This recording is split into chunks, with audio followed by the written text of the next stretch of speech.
A very warm welcome to all of you. I am Neeru. इस video में हम बात करने वाले हैं कि ये ट्विन फ्लेम जर्नी में जो एक कार्मिक लूप होता है रनिंग एंड चेजिंग का, ये किस तरह से ख़त्म किया जाए या कब ख़त्म होता है, और जब ये ख़त्म होता है तो उसके बाद क्या होता है। तो इसको जानने के लिए हम शुरू से बात करेंगे कि किस तरह से ये जर्नी शुरू होती है। जबकि ये कोई हार्ड एंड फास्ट रूल नहीं है, एक्सेप्शंस जो हैं वो हर जगह होते हैं। मैं बहुत सारे ऐसे कपल्स से भी अभी मिल रही हूँ जो ऑलरेडी मैरिड हैं और क्योंकि हील्ड नहीं है तो वहाँ पर बहुत सारा जो है वो प्रॉब्लम हो रही है। मतलब फिजिकल लेवल पर अगर वो अंडर वन रूफ हैं भी सही, तो भी वहाँ पर इमोशनल एंड मेंटल बहुत सारे चैलेंजेस हैं, क्योंकि अनहील्ड हैं, वो अनहील्ड स्टेज है। तो कई बार क्योंकि जो लोग सेपरेशन में हैं, फिजिकल सेपरेशन में, हम फिजिकल सेपरेशन को ही सेपरेशन मानते हैं, है ना, क्योंकि जब तक हम हील्ड नहीं होते तब तक हम अपनी 5 सेंसेस से मिलकर जो है वो अपनी लाइफ को आगे बढ़ाते हैं। और हमें ऐसा लगता है कि किसी तरह अगर हम फिजिकल कांटेक्ट में रहेंगे तो अच्छा रहेगा, लेकिन ये बिल्कुल भी गुड न्यूज़ नहीं होती। अच्छा, और जो एम है इस जर्नी का वो है total and complete healing stage, और इसीलिए हम इस जर्नी को चुनते हैं। तो ऑन एन एवरेज जो है वो जर्नी शुरू होती है कि आप अपने पार्टनर से मिलते हैं, और जब आप मिलते हैं वो एक ऐसा इंटेंस कनेक्शन फील करते हैं सोल लेवल पर कि आप उसको कभी भूल नहीं पाते, चाहे आप किस भी सिचुएशन में हो। सिचुएशंस किसी भी तरह की हो सकती हैं। हो सकता है दोनों पार्टनर्स अनमैरिड हैं और उनमें जो है सोशल और स्टेटस बहुत फ़र्क है, एज गैप है। कोई एक कंट्री को बिलोंग करता है, कोई दूसरी कंट्री को बिलोंग करता है, मतलब किसी भी तरह के डिफरेंसेस हो सकते हैं।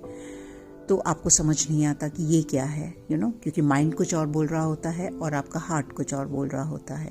कई बार स्टेजेस ऐसी होती हैं कि एक पार्टनर मैरिड होता है, कई बार ऐसा होता है कि दोनों पार्टनर मैरिड होते हैं। लेकिन आप उस स्टेज को जब आप मिलते हैं, उस इंटेंसिटी को कोई भी आपका माइंड का लॉजिक उसका जवाब नहीं दे पाता जो आप फील कर रहे होते हैं। और वही है ड्राइविंग फोर्स इस जर्नी की, वो जो रिकग्निशन है। इसीलिए यहाँ पर एक मैं मोमेंट लूँगी उन लोगों से बात करने के लिए जो अक्सर और काफ़ी टाइम तक इस चीज़ की चेकिंग कराते रहते हैं कि क्या हम ट्विन फ्लेम जर्नी में हैं या नहीं हैं। तो अगर आपने इस तरह का कोई भी इंटेंस मोमेंट फील नहीं किया है और आप एक सिर्फ किसी अट्रैक्शन के पीछे भाग रहे हैं, आप किसी की तरफ अट्रैक्टेड हो गए हैं किसी भी वजह से, फिजिकल, सेक्सुअल, किसी भी वजह से, फाइनेंशियल, तो यहाँ कैच है। यहाँ आपको अपने आप को देखने की ज़रूरत है, क्योंकि कई लोग गुमराह भी हो रहे हैं। और जो ट्विन फ्लेम जर्नी में जो अट्रैक्शन है वो सोल लेवल पर होता है। आप उस टाइम नहीं देखते कि कोई फाइनेंशियली कितना साउंड है या बिल्कुल कोई उसकी फाइनेंशियल स्टेटस नहीं है, या वो कौन सी कम्युनिटी को बिलोंग करता है, वो देखने में कैसा है। आपका जो कनेक्शन है वो इन सब चीज़ों के बियॉन्ड होता है। और ये इतना पावरफुल रिकग्निशन है कि मुझे समझ नहीं आता कि किस वजह से लोग इसके बाद भी कंफ्यूज होते हैं। But anyway, because unhealed stages होती हैं, तो हो सकता है कि आपको जो वुंड्स हैं अंदर, जो ट्रॉमा है अंदर, वो ये सब चीज़ें नहीं देखने देता। तो जब आप मिलते हैं उसके बाद एक बबल फेस होता है। कितने दिन चलता है ये इसका कोई भी रूल नहीं है। इट डिपेंड्स कि आपका कितना कार्मिक बैगेज है, कौन सी लर्निंग है, किस तरह की आपकी किस तरह से आप सीखेंगे, ओके, कितना आप टाइम लेंगे सीखने में, इन सब चीज़ों के ऊपर डिपेंड करता है। तो अब आता है यहाँ पर सेपरेशन फेज, जिसको हम बोलते हैं, और यहाँ शुरू होती है रनिंग और चेजिंग की कहानी। एक पार्टनर जो है वो रन करता है, एक पार्टनर जो है वो चेज करता है। इसमें भी जो है वो डाइवर्सिटी है। कोई ज़रूरी नहीं है कि फीमेल्स ही चेस करती हैं और मेल जो है वो भागते हैं, रनर होते हैं, पर ऑन एन एवरेज, और मैं बोलूँ अगर मैक्सिमम केसेस में ऐसा ही होता है, बिकॉज जो मैस्कुलिन एनर्जी है या मेल जो हैं जिनके अंदर मेल डोमिनेटेड एनर्जी होती है, पुट अप दैट वे, तो वो ज़्यादा अपना लॉजिकल माइंड से इस लाइफ को चलाते हैं, और जो जिनके अंदर फीमेल डोमिनेटेड एनर्जी होती है, बॉडी कोई भी हो सकती है, वो जो है इमोशंस से ड्रिवन होती है उनकी स्टेज। तो अब रनिंग और चेजिंग शुरू हो जाती है, और यहाँ से कहानी शुरू होती है कि हम बार बार रीडिंग्स कराते हैं और फिर यही पूछना कि क्या हम ट्विन फ्लेम जर्नी में हैं या नहीं हैं। ये सब कहानी शुरू होती है, लेकिन हर चीज़ की एक लिमिट होती है।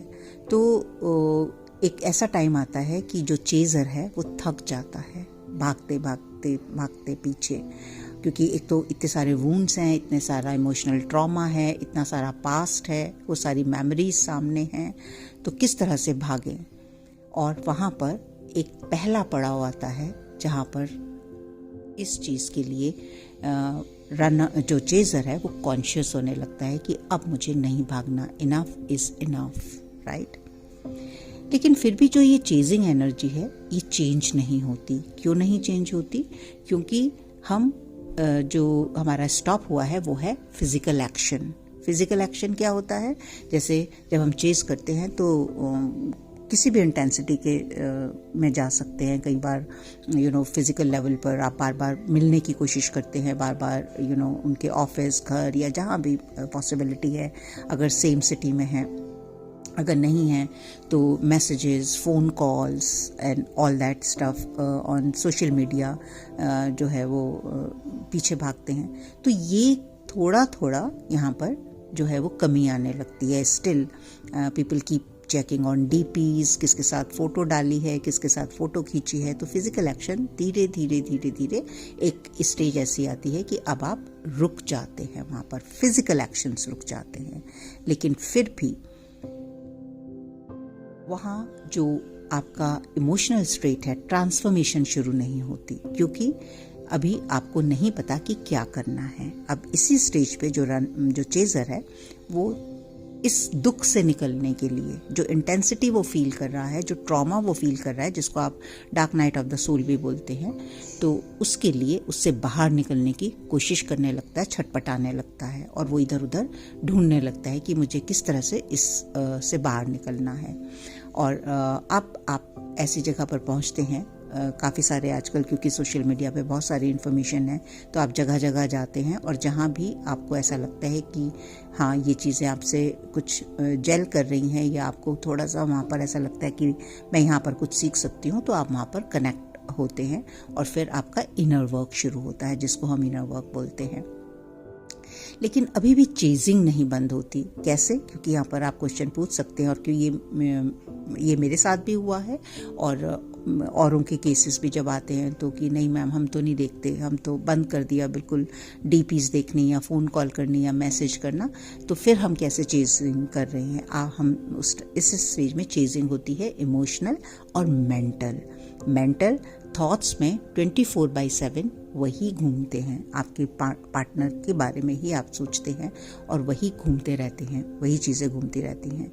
एंड क्योंकि ये आपका बिगनिंग है इनर वर्क की, तो इमोशनल स्टेट भी, जो इमोशनल ट्रॉमास हैं वो भी अनहील्ड हैं, वो भी अभी हील्ड नहीं हुए हैं। तो उसकी वजह से भी इमोशनली और मेंटली हम चेज करते रहते हैं, और रनर जो है वो इस एनर्जी को, इस इंटेंसिटी को फील करता रहता है, और वो रन करता रहता है।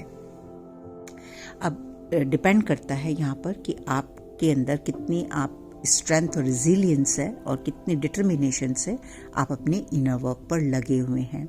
यहाँ पर एक कैच और भी आता है कि कई बार हम इससे बाहर निकलने की कोशिश करते हैं, इस लूप से बाहर निकलने की कोशिश करते हैं, और मेंटली अपने आप को काम में या किसी और के साथ डेटिंग करने लगते हैं, या काम में अपने आप को इतना इन्वॉल्व कर लेते हैं कि हम जो है हमारा माइंड उस साइड ना जाए, या फिर हम फैमिली के उसमें आ जाते हैं कि अब हमें शादी करनी है, है ना, मस्ट टू डू थिंग हमारी लिस्ट में ये होती है कि ये इस तरह की चीज़ें होने लगती है कि अब हम एक सर्टेन एज पर हैं तो क्या करें।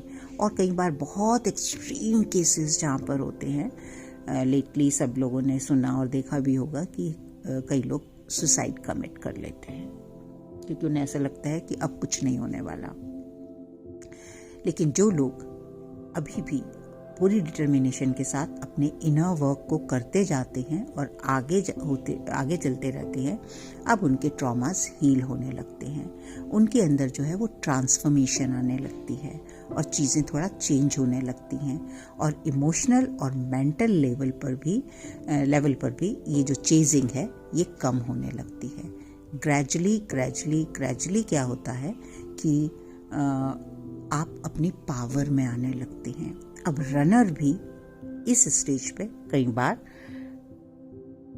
मैसेज आपको मिल सकता है या कोई विजिट या कोई भी फ़ोन कॉल आता है, क्योंकि जैसे ही आपकी इंटेंसिटी ऑफ चेजिंग जो है वो रिड्यूस होती है, आपकी जो एनर्जी शिफ्ट होता है, वहाँ पर एक एनर्जी शिफ्ट होता है जिसको ऑब्वियस है कि आप एक ही हैं, है ना, एक ही सोल है।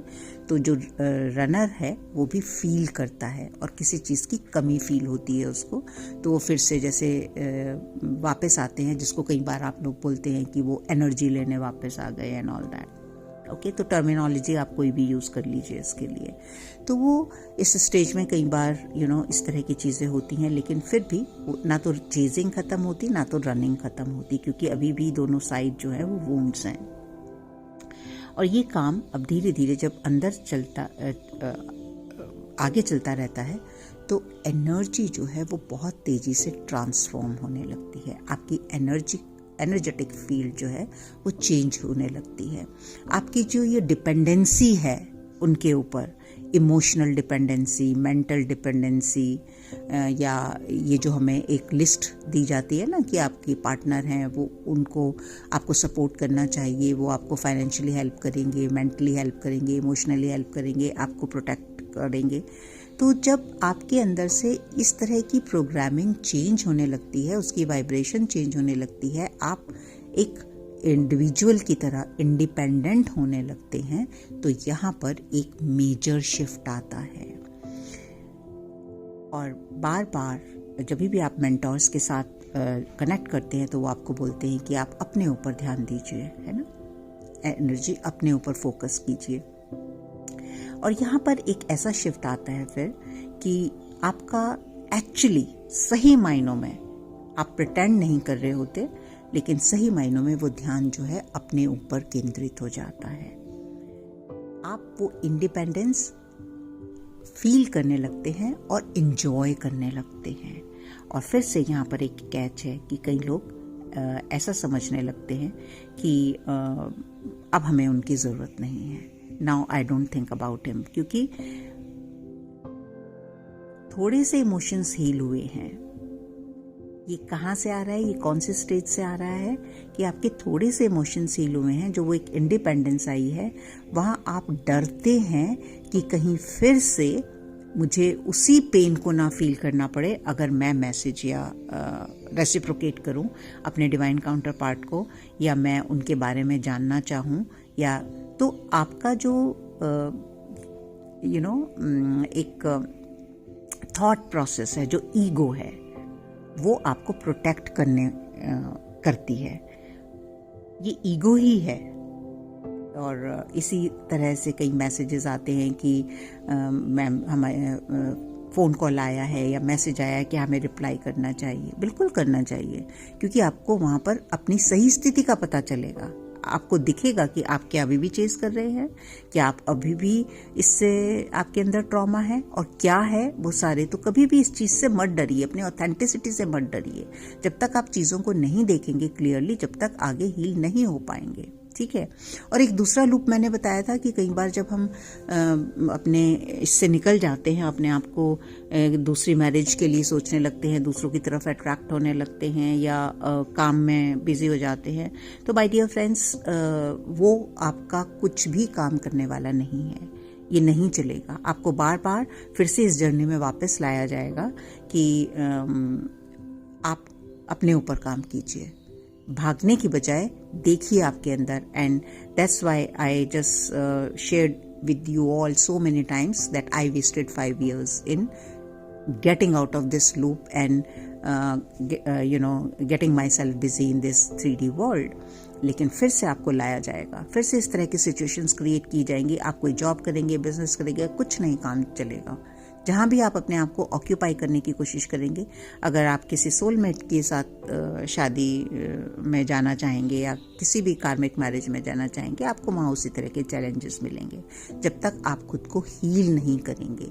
और हीलिंग है सबसे बड़ा पार्ट इस जर्नी का। तो फिर से वहाँ पर उस स्टेज पे आते हैं जहाँ पर अब आप हील होने लगे हैं, आपकी एनर्जी फील्ड चेंज होने लगी है। अब रनर भी रुक जाता है, वहाँ पर ठहराव आ जाता है, because there is nothing to run now. अब उनको जो है वो एनर्जी फील नहीं होती कि आप लव चेज कर रहे हैं, फाइनेंसेस चेज कर रहे हैं, उनकी जो है वो एक्सेप्टेंस चेज कर रहे हैं। तो रनर जो हैं वो रुक जाते हैं। Now there is no more running. यहाँ पर जो कैच है वो ये है कि कई बार जो चेजर है वो अब रनिंग की स्टेज में आ जाते हैं और अब वो रन करने लगते हैं। उनको ऐसा लगता है कि हमें किसी के पीछे नहीं जाना।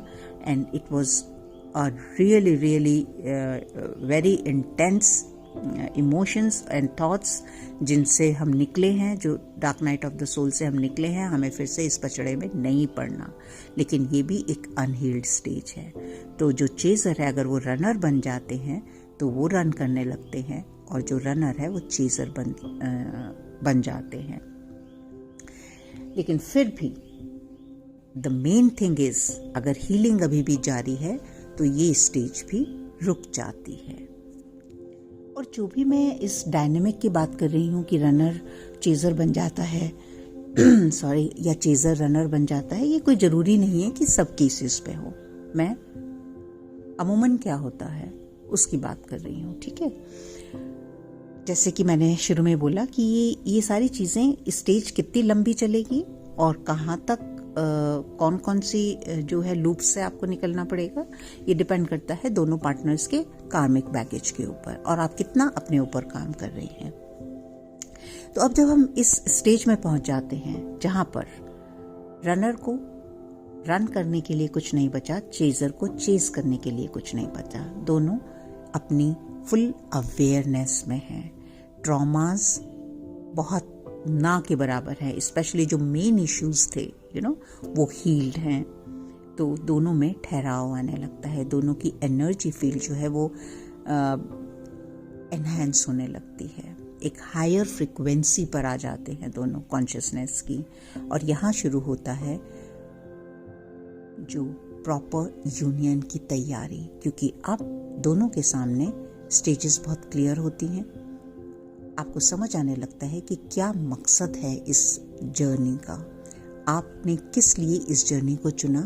आप उसको महसूस करते हैं, ग्रैटिट्यूड फील करते हैं, और जो आपका सोल पाथ है, सोल मिशन है, आप उसकी तरफ टोटली एंड कंप्लीटली डिवोटेड हो जाते हैं।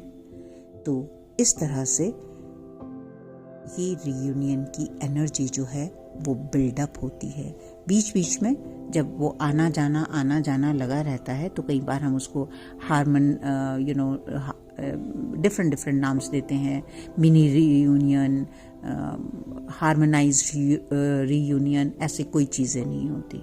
Reunion is reunion when you are together working on your higher mission. ये भी कोई ज़रूरी नहीं है कि आपको एक ही काम करना है, बट हियर यू अगर आप एक साथ काम नहीं भी कर रहे हैं, राइट, तो भी आप एक दूसरे को सपोर्ट करते हैं एनर्जेटिकली उस काम में आगे बढ़ने के लिए।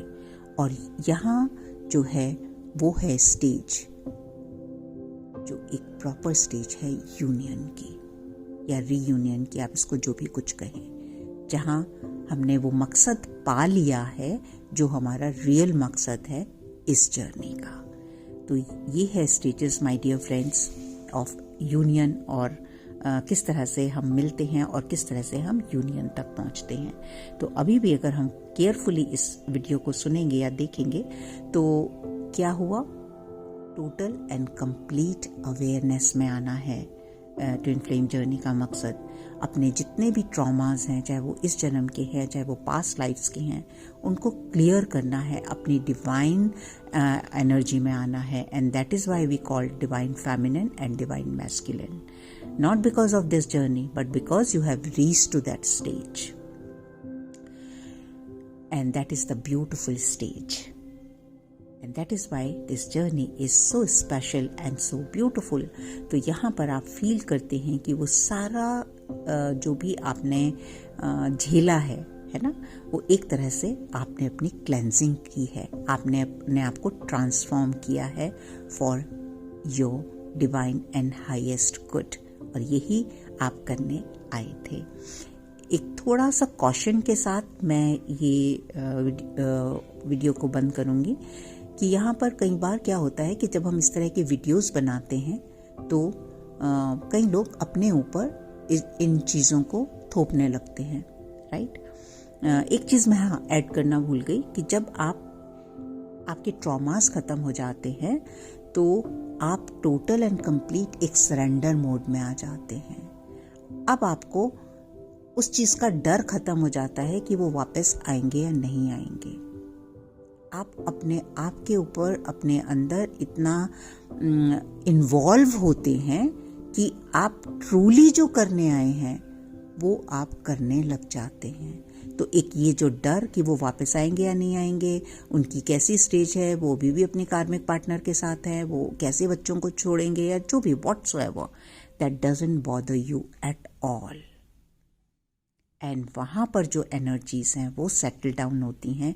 दिस इज कॉल्ड सरेंडर, क्योंकि सरेंडर का मतलब ये नहीं होता कि बहुत बार ये सुनने में आता है हमने सरेंडर किया हुआ है, हमने सरेंडर किया हुआ है, और नेक्स्ट ही उनका क्वेश्चन होता है कि मैम तो फिर आप एनर्जी चेक करके बताएंगे उनकी एनर्जी क्या है। अगर आप सरेंडर हैं, एक्चुअली सरेंडर हैं, तो आपको तो फिर पता ही नहीं होगा कि उनकी एनर्जी कैसी है ना। तो आप अपने आप को फूल नहीं बना सकते। अगर आप अपने आप को फूल बना रहे हैं तो अपना टाइम वेस्ट कर रहे हैं। Surrender means it comes naturally that you have surrendered. कहने से नहीं होता है मैंने सरेंडर कर दिया, मैंने सरेंडर कर दिया। तो इन चीज़ों से बचें थोड़ा सा, और जो भी स्टेजेस मैंने आपके साथ शेयर की हैं, इन स्टेजेस को अपने ऊपर थोपे मत, आने दें। तो आपका फोकस किस पे होना चाहिए? अपनी टोटल एंड कंप्लीट हीलिंग के ऊपर। और जैसे जैसे आप अपने आप को हील करेंगे, हीलिंग का मतलब 4 या 5 घंटे मेडिटेशन करना नहीं है, कुछ मंत्रों का जाप करना नहीं है। हीलिंग का मतलब है अपने वुंड्स देखिए, अपने ट्रॉमास देखिए, आपकी ईगो क्या रोल प्ले कर रही है, किस तरह से आपको नचा रही है, उसके ऊपर वर्क कीजिए, उसके ऊपर रोशनी डालिए। And come to that stage where you do what you have to do, और जिसकी वजह से आप आए हैं यहाँ पर। So look after yourself my dear friends. I wish and pray each one of you reach to this stage, and believe me, masters are waiting more eagerly than any one of you for this stage, because जो हमारी अर्थ है, there is a beginning of new earth. New earth का मतलब आप एक ऐसी consciousness जो high vibrational consciousness है, जहाँ हम अपनी डिवाइन फॉर्म में हों। और अभी भी बहुत लोगों को अपने ऊपर काम करना है, तो आपको जल्दी से जल्दी इस जर्नी को अकॉम्प्लिश करके इस लाइट को फैलाना है, और यही हम सबका मिशन है। तो wish you all the best, and I will see you in my next video.